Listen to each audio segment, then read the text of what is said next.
Rabia Mateo, and I'm about to answer just 7 random questions.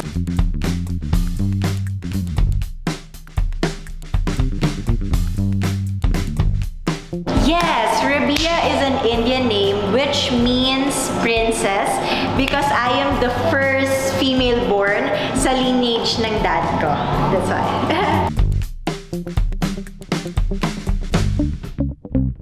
I've always wanted to be a doctor, just like my dad. Gusto ko talaga yung nanggagamot ng mga tao kasi dati feeling ko kung mas marami tayong healer dito, mas marami akong matutulungan. Yan.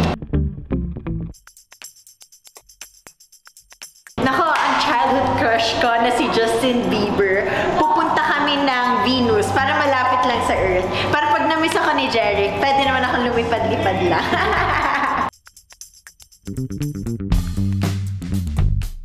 Kung hindi ako artista, and siguro may pera kami, I would probably be a pilot.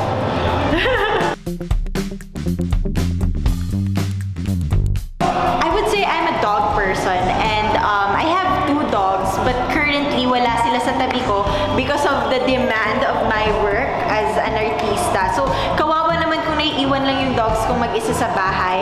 So, nasa pangangalaga naman sila ng kamag-anak ko. Oh, I always look up to Wonder Woman. Bakit? Kasi aside sa fact na she's a woman, gusto ko din yung strength niya bilang isang tao, the values that she has, and alam mo yung kahinaan niya kasi is love. And I guess lahat naman tayo may kahinaan. So, makaka-relate ako dun sa kanya.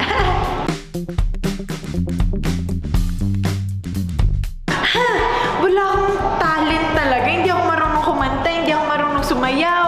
Actually, lakas ng loob lang talaga kung bakit nasa showbiz ako. So, siguro rap na lang. I was 3 years old nang ikaw ay na-meet na pahanga ako. Charot lang.